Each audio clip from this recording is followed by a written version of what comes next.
अस्सलामुअलैकुम viewers, welcome back एक नई वीडियो के साथ। इस वीडियो में हमने इंग्लिश ग्रामर की पार्ट्स ऑफ स्पीच को डिस्कस करना है। तो पार्ट्स ऑफ स्पीच जो बेसिकली होते हैं वो किसी भी सेंटेंस के पार्ट्स होते हैं। इंग्लिश के अंदर कोई भी अगर हम सेंटेंस लिखते हैं या पढ़ते हैं तो वो उस सेंटेंस की जो कॉन्स्टिट्यूएंट्स होते हैं, जो उसके अज्जा होते हैं, उनको हम पार्ट्स ऑफ स्पीच का नाम देते हैं। तो इस वीडियो में हम पार्ट्स ऑफ स्पीच का जो सबसे पहला जो पार्ट है उसको हमने नाउन कहते हैं। तो उस नाउन को हमने इस वीडियो में कम्प्लीटली जो है डिस्कस करना है। तो आइए स्टार्ट करते हैं वीडियो को। तो देखें नाउन क्या होता है। नाउन को उर्दू में इस्म कहते हैं, यानी कि नाम। किसी भी चीज़ का जो नाम होता है उसको उर्दू में इस्म कहते हैं और इंग्लिश में नाउन कहा जाता है। Every name is called noun. नाम जो है वो किसी भी चीज़ का हो सकता है, किसी शख्स का हो सकता है, किसी ऑब्जेक्ट का हो सकता है, किसी जगह का हो सकता है, किसी जानवर का हो सकता है। तो इस तरह से जितने भी नाम हैं उन सब को इंग्लिश लैंग्वेज में, इंग्लिश ग्रामर में नाउन कहा जाता है। तो नाउन की टाइप्स भी हैं। तो देखें नाउन की जो टाइप्स हैं यहाँ पे आपको नज़र आ रही हैं। कॉमन नाउन, पहला जो नाउन की पहली टाइप है कॉमन नाउन। दूसरी टाइप है प्रॉपर नाउन। तीसरा singular, plural, masculine, feminine, collective, abstract, common gender और न्यूटर। तो ये तमाम जो नाउन की टाइप्स हैं इनको बारी बारी से हम जो है इसको डिस्कस करेंगे। तो आइए पहले कॉमन नाउन को डिस्कस करते हैं। जी, common noun not particular words are common noun. Common noun और names of animal, places, thing etcetera. जी, कॉमन नाउन जो होते हैं वो आम इस्म कहलाते हैं। आम जो भी नाम है तो उसको हम कॉमन नाउन कहेंगे।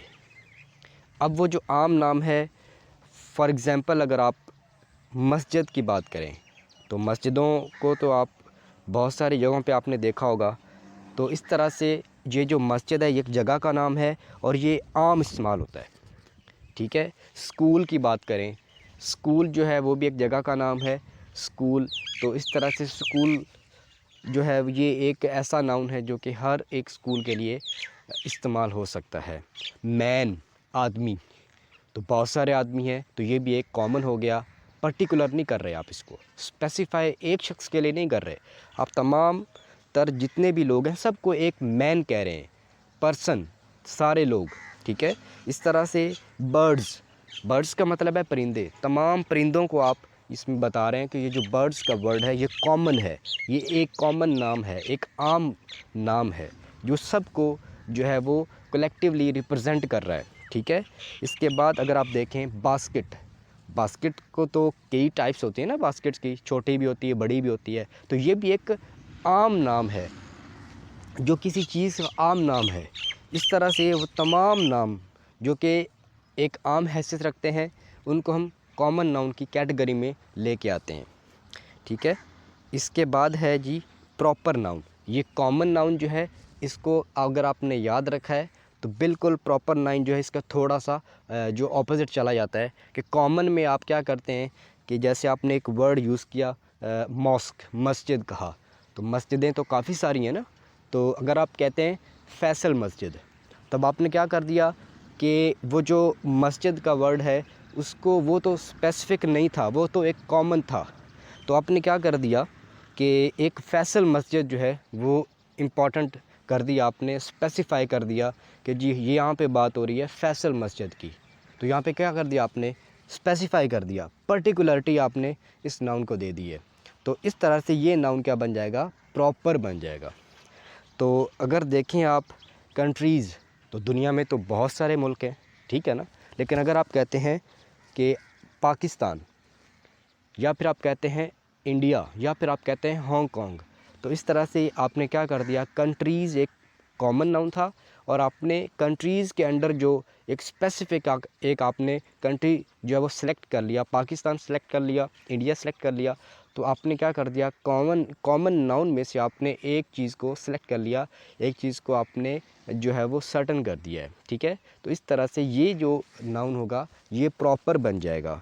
अब आप देखें समिट्स, चोटियाँ, पहाड़ की चोटियाँ, तो दुनिया में बहुत सारे पहाड़ हैं, तो उन सब चोटियों को आप कॉमनली जो रिप्रेजेंट करते हैं वो समिट्स से करते हैं। लेकिन अगर आप कहते हैं माउंटेन जो है वो दुनिया की सबसे बड़ी समिट है, तो माउंटेन को आपने क्या कर दिया, स्पेसिफाई कर दिया ना। तो इस तरह से ये प्रॉपर नाउन बन जाएगा। तो ये प्रॉपर नाउन की एग्जांपल्स हैं। तो देखें नेक्स्ट जो हमारे पास है वो सिंगुलर नाउन, सिंगल नाउन।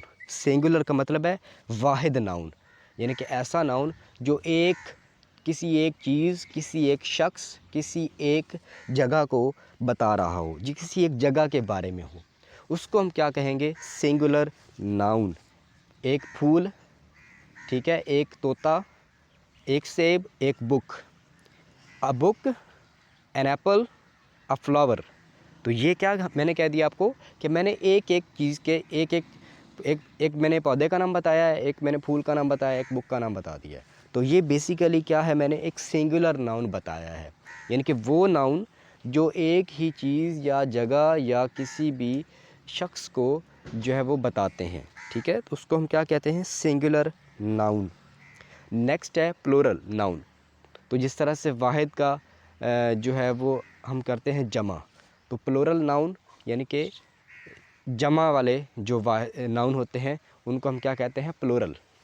तो ये वो नाउन होते हैं जो कि एक से ज़्यादा चीज़ों के बारे में बता रहे होते हैं या फिर एक से ज़्यादा चीज़ों की नुमाइंदगी करते हैं। तो जैसे आप कहते हैं मग्स, स्टार्स, फैंस, ब्रशेस। तो जैसे एक बुक है उसको हम बुक्स बना देते हैं, ठीक है। तो वो बुक जो है वो एक सिंगुलर नाउन था, बुक्स जो होती हैं वो प्लूरल नाउन की कैटेगरी में आ जाएगा। तो इस तरह से एक से ज़्यादा नाउन्स को प्रेजेंट किया जाए तो वो प्लूरल नाउन की कैटेगरी में आ जाते हैं। नेक्स्ट है हमारे पास मैस्कुलिन और फेमिनाइन। जैसे मुज़क्कर और मुअन्नस के नाउन्स होते हैं, इसी तरह से मुज़क्कर और मुअन्नस के नाउन्स को हम इंग्लिश में फेमिनाइन और मैस्कुलिन कहते हैं। तो देखें अगर एक बॉय है तो वो जो मैस्कुलाइन यानी कि मुज़क्कर नाउन में आ जाएगा, मुज़क्कर इसम में आ जाएगा, और मुअन्नस में क्या आ जाएगा, गर्ल, यानी कि वो फेमिनाइन नाउन बन जाएगा। इसी तरह से हैन मुर्गी और रूस्टर वो मुर्गा, यानी कि मुर्गी जो है ये आ जाएगी आपके पास फेमिनाइन नाउन के अंदर, और जो मुर्गा जिसको रोस्टर्स बोल रहे हैं आप, वो आ जाएगा आपके पास मैस्कुलाइन, ठीक है। इसी तरह से डॉग जो है ये आपके पास मैस्कुलाइन नाउन है, और बिच जो है ये फेमिनाइन नाउन के अंदर फॉल करते हैं। तो नेक्स्ट जो है वो कलेक्टिव नाउन है। व्यूअर्स, जो कलेक्टिव नाउन है इसको बोलते हैं उर्दू में मजमूई नाउन, यानी कि एक ऐसा वर्ड जो कि सब लोगों की एक जो उनको प्रेजेंट कर रहा हो, ठीक है ना। एक ऐसा नाउन जो तमाम चीज़ों को अकेला खुद से उनकी नुमाइंदगी कर रहा हो। जैसे आप कहते हैं क्लास, अगर आपने कहना 9th क्लास, तो इसका मतलब है कि 9th में पढ़ने वाले तमाम बच्चे जो हैं वो इसमें आ रहे हैं। क्लास एक कलेक्टिव नाउन बन जाएगा। इस तरह से अगर आप कहते हैं फ्लॉक, जिससे ये फ्लॉक का मतलब होता है ग्रोह, काफ़ी सारे जानवरों का ग्रोह। तो फ्लॉक जो होता है उसके अंदर काफ़ी सारे जानवर आ जाते हैं।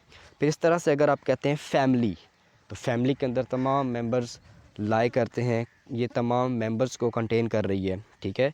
तो इस तरह से टीम प्लेयर के अंदर जो होता है, अगर आप देखें क्रिकेट टीम की बात करें तो उसके अंदर बैट्समैन भी होता है, बॉलर भी होता है, कीपर भी होता है, फील्डर्स भी होते हैं, ठीक है। वो तमाम तरह के आ रहे हैं, इसी टीम के अंदर आ रहे हैं, और ये टीम क्या है यहाँ पे एज अ कलेक्टिव नाउन है, क्योंकि ये तमाम टीम के जो मेंबर्स हैं उनको अकेला रिप्रेजेंट कर रहा है, ठीक है। तो इसके बाद है एब्स्ट्रैक्ट नाउन। एब्स्ट्रैक्ट का मतलब होता है ऐसी चीज़ जिसका वाज़िया और डेफिनेट कोई सॉलिड फॉर्म नहीं होती, उसका कोई वाज़िया वजूद नहीं होता, लेकिन उसको फ़ील किया जा सकता है, उसको महसूस किया जा सकता है। तो पेन जो होती है तकलीफ़, मैंने एक वर्ड यहाँ पे लिखा हुआ है पेन का मतलब है तकलीफ़। आप किसी को दिखा नहीं सकते but you can feel it, इसी तरह से इमोशन, तो अगर आप किसी के बारे में पॉजिटिव इमोशन रखते हैं या फिर नेगेटिव इमोशन रखते हैं, वो आप किसी को उसकी वाज़िया, उसकी एक डेफिनेट फॉर्म के ज़रिए उसको आप डिस्प्ले नहीं कर सकते, बल्कि आप उसको फ़ील कर सकते हैं। You can feel it, you can not describe in a visible way, इसका कोई विजिबल फॉर्म नहीं होती। तो एब्स्ट्रैक्ट नाउन जो होते हैं, ये वो नाउन होते हैं जिनकी कोई विजिबल फॉर्म नहीं होती, इनकी कोई कॉन्क्रीट जो है वो शक्ल नहीं होती, तो इनको जस्ट जो है वो फील किया जा सकता है। ऐसे नाउन जो होते हैं वो एब्स्ट्रैक्ट नाउन कहलाते हैं, एब्स्ट्रैक्ट नाउन। इसके बाद जो है common gender noun. Common gender noun, इसके टाइटल से आपको पता चल रहा है कि कॉमन जेंडर नाउन जो बेसिकली होते हैं, ये ऐसे नाउन होते हैं जो कि दोनों जेंडर, मेल और फीमेल के लिए कॉमनली यूज़ होते हैं। यानी कि एक वर्ड होगा वो मेल और फीमेल दोनों को प्रेजेंट करेगा, ठीक है, वो दोनों की जो नुमाइंदगी करेगा और दोनों को एक वर्ड से आप जो है बता सकते हैं। यानी कि अलग अलग करके बताने की ज़रूरत नहीं है कि ये फ़ीमेल है और ये मेल है। आप पेरेंट्स का वर्ड यूज़ करते हैं, माई पेरेंट्स, इसका क्या मतलब है? मेरे वालिदैन। तो वालिदैन में दो चीज़ें, दो जेंडर्स आ रहे हैं, कौन कौन से? मेल और फीमेल, मदर और फादर। मदर और फादर जब बताएंगे तो वो मैस्कुलिन और फेमिनाइन में चला जाएगा, लेकिन अगर आप एक कलेक्टिव जो इन दोनों को रिप्रेजेंट करेगा, वो क्या कहलाएगा? Common gender noun.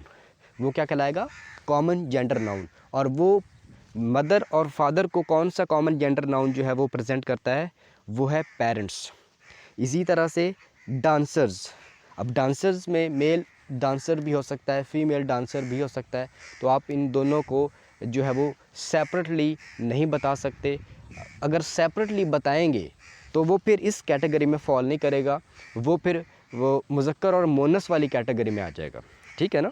तो इस तरह से teachers, lawyers, singers, designers, artist, managers, parents, accountants, ये तमाम जो मैंने आपको वर्ड्स ये जो बताए हैं, ये नाउन हैं और ये कॉमन जेंडर की जो कैटेगरी में फॉल करते हैं।